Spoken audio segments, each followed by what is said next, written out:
Մի քանի հարց առաջացավ ձեր բանավեճի ասեմ, խոսքի ընթացքում ասեմ, անկեղծ ասած չեմ հասկանում հիմա ինչա կատարվում ես մեր պրոցեսում, բայց մի խոսքով այս պրոցեսի ընթացքում։ Նախ արձանագրենք մի փաստ։ Երբ որ դրամփակ դատական նիստ է տեղի ունենում, պատվարժան դատարան, դրամփակ դատական նիստից ինֆորմացիան դուրս չպիտի գա, անկախ նրանից թե դա դատավորն է, թե պաշտպանական կողմն է։ Մենք բոլորը ստորագրում ենք, որպեսզի դրամփակ դատական նիստում այն ինչ որ տեղի է ունեցել, հանրությանը դա չհասնի, դրա համար է այդ նիստերը կոչում դրամփակ դատական նիստ։ Կարծում եմ դուք հասկացաք, թե որ դրամփակ դատական նիստերի մասին է խոսքը։ Չենք հասկանում, թե ինչի համար է դա Տիկին Սահակյան։ Որտեղ դուք դրամփակ դատական նիստի ինֆորմացիա, պարոն որ պարոն Գևորգյանի խափամիջոցն է քննարկվել այդ դատական նիստի ընթացքում, եւ որ այդ դատական նիստի ընթացքում նաեւ հղում է տրվել վարչության ժամկետներին։ Դա ամենադեպս որևէ գաղտնիք իր մեջ չի պարունակում։ Իսկ կարող եք ասել պաշտպանական կողմը ոնց է տարանջատելու, ինչն է գաղտնիք, ինչը գաղտնիք չի, օրենսդիրը հստակ սահմանել է, որպեսզի այդ դատական նիստից որևէ ինֆորմացիա դուրս չգա, որտեղ դուք հիմա կասեք դա գաղտնիք չի, մենք ասենք ուրիշ բան է ընդհանրապես գաղտնիք չէր դրամփակ դատական նիստում, ամեն մեկը որոշենք հրապարակենք։ Հիմա ինչ վերաբերում է ընդհանրապես ինչի համար գլխավորապես նաև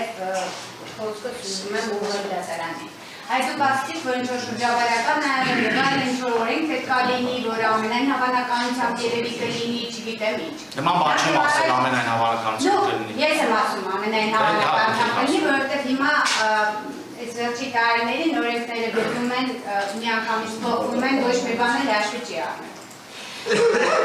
Հիմա խնդիրը այլ է։ Մեր մոտ հարց առաջացավ։ Իսկ օրինակ ԵԽԽՎ համապատասխան փաստաթղթերին դատարանը նույն ակտիվությամբ է ծանոթանում, որովհետև մեր մոտ այդպիսի տպավորություն չէր։ Ամենայն դեպս բանաձևը, որը ընդունվել է հոկտեմբերի 3-ին, որով որ դատարանը պարտավոր է նաև ղեկավարվել տարբեր հարցերի քննարկման համար, այդ թվում նաև որպեսզի այսօր դուք չբարձրաձայնեիք, որ պարոն Գևորգյանը 130 օր բացակայել է Հայաստանի Հանրապետությունից և եղել է գործողումների, եթե ծանոթացած ունեիք այդ փաստաթղթին, այս հարցը չպիտի այստեղ առաջանել։ Եվ անընդհատ մեր մոտ հարց է առաջանում։ Ինչու է պարոն Գևորգյանի գործողումների հարցը քննարկվում ազգային ժողովում, հիմա դատարանում, միթե այս պետությունում չեն պատկերացնում, որ այդ հարցը չպիտի քննարկվի ընդհանրապես։ Որտեղ դա պարտավորություն է, որ պետք է կատարի նաև պետությունը, որպեսզի պարոն Գևորգյանը անարգել այդ գործողումներին մասնակցի եւ այսպիսի հարցեր չքննարկվի։ Հիմա այս հարցում ինչ առաջացավ այս բարձրացած հարցում, որ պարոն Գևորգյանը քանի որ դինասիա գործողումների մեր դատական նիստերը տեղի չեն ունեցել։ Այսինքն սա լրջագույն խնդիր է, որ մենք պետք է հասկանանք։ Ավելին, երբ որ խոսում ենք պաշտպանների արձակուրդներից, կներեք, եթե ես սխալվում եմ, միգուցե ուշադիր չեղա, դատարանի արձակուրդից է խոսվել, դատարանի արձակուրդում չի գտնվել, դատարանի արձակուրդից հարց բարձրացվեց ընդհանրապես, դատարանը ասեց, որ քանի որ դատարանի արձակուրդում էր, դատական նիստեր չի տեղի ունեցել։ Բնականաբար ոչ։ Եվ եթե մենք ուզում ենք օբյեկտիվ լինել, պետք է հասկանանք մի բան, ողջամիտ ժամկետներում գործի քննության այդ իրավունքը ոչ դատարանինն է, ոչ մեղադրող կողմինն է, ոչ մեկինը չի, պաշտպանական կողմը կարող է հարցը բարձրացնի։ Եվ այստեղ իրական շահառուները մենք ենք եւ մենք ենք շահագրգռված դրանից։ Հիմա դուք անդադ ինչ որ ձեր խոսքում ասում եք, եթե դատարանը որոշի, եթե դատարանը որոշի։ Նախագահ դատավորի խոսքը մի մեկնաբանեք, ձեր խոսքը ասեք։ Մի մեկնաբանեք նախագահ դատավորի խոսքը։ Անդրամխել է դատարանը իր խոսքով։ Տիկին Սահակյան, այս ամենությունն եք առարկեք, բացակ հայտնեք։ Մենք դրան եք հասնենք։ Հիմա ուզում եմ մի բան հասկանալ, այ անկողմնակալ դիտորդի մոտ։ Հիմա արդյոք դուք մտածում եք, որ տպավորություն ստեղծվեց, որ դուք օբյեկտիվ որոշում եք կայացնելու այլ ներկայացված այս մեղադրանքի փոփոխության հետ կապված։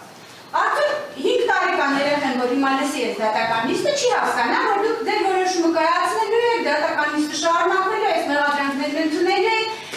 Հիմա դուք մեզ ինչ եք օրդորում, ասում եք, եթե այսպես լինի հունվարից, եթե ես չեմ կարող գնալ ձեր գործընկերներին ասել, որ կա մի դատարան, որը ասել է, որ հնարավոր է ինքը անձեռնմխելիություն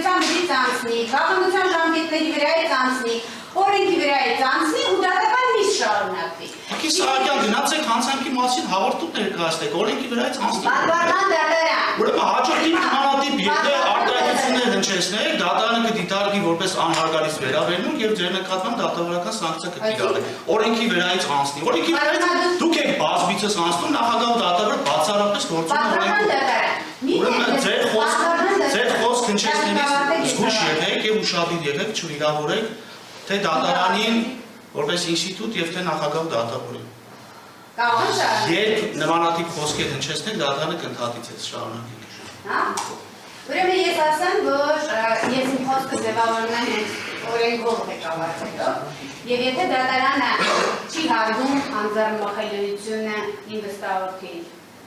չի հարգում քրեական դատավարության օրենքը, ինչ է նշանակում իոպ է, բարձրաբանում ներկայացրեք դատարանը, ինչ է նշանակում դատարանը չի հարգում։ Այլապես դատարանը ձեր նկատմամբ սանկցիա կկիրառի Տիկին Սահակյան, բարձրաբանում է դատարանը ձեզանից պահանջում, դատարանի բարձրաբանում տվեք, ինչ է նշանակում դատարանը անձեռնմխելիությունից օգտվող անձի անձեռնմխելիությունը չի հարգում եւ չի հարգում օրենքը։ Խնդրեմ բարձրաբանում։ Բարձրաբանում տվեք դատարանը։ Նախ ես չեմ զարմանալ ձեր ընդհանրապես որ ասում եք սանկցիա կկիրառեք, բարձրաբանում տվեք դատարանը, հիմա դուք բարձրաբանում եք։ Իսկ դուք կարող եք լսել։ Բարձրաբանում տվեք դատարանը։ Այո, որ դուք կլորեք ես խոսեմ։ Բարձրաբանում եք տալիս ու Դուք արդեն լսեցիք։ Բարձրաբանում եք խոսեք։ Բարի։ Մենք բավականին երկար խոսել ենք։ Տիկին Սահակյան, բարձրաբանում տվեք դատարանին։ Ինչ է նշանակում։ Տիկին Սահակյան, բարձրաբանում տվեք դատարանին։ Ինչ է նշանակում դուք անձեռնմխելիությունից օգտվող անձի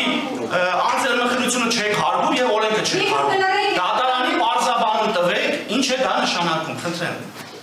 Ավարտեցիք։ Բարձրաբանում տվեք դատարանին։ Դուք անդադ խոսում եք։ Լսում եք ձեզ։ Մենք բավականին երկար խոսում ենք անձեռնմխելիության մասին։ Եթե դուք հիմա ասում եք, որ բարձրաբանում տվեք դատարանին, իմ մոտ տպավորությունն է, դատարանը դատարան դահլիճում չի եղել։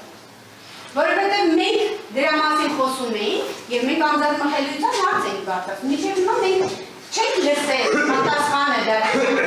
Ինչ ենք մենք այստեղ ընդհանրապես, պարոն Գևորգյան, այս մեղադրանքով այստեղ ինչ անում ընդհանրապես։ Ինչու պետք է շարունակվի, ինչու պետք է մենք ինչ-որ հատորներ նորից ուսումնասիրենք, ինչու պետք է մենք այստեղ լինենք ու ինչու պետք է մենք ընդհանրապես ինչ-որ դատական նիստեր համաձայնեցնենք,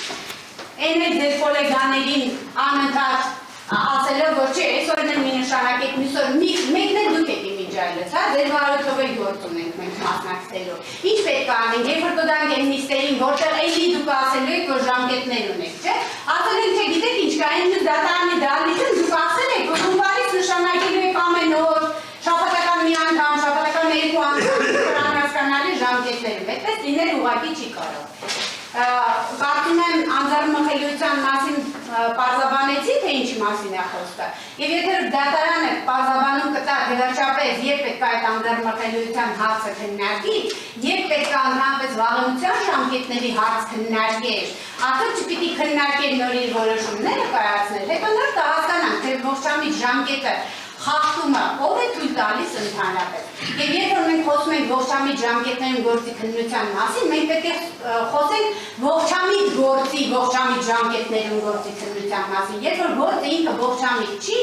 երբ որ գործում ամեն ինչ խեղաթյուրված է, երբ որ գործում քրեական դատավարության օրենսգրքի մի նորմ չկա, որը պահպանված լինի, այստեղ ինչից ենք մենք խոսում, մենք էլ չենք հասկանում։ Եվ միանում եմ իհարկե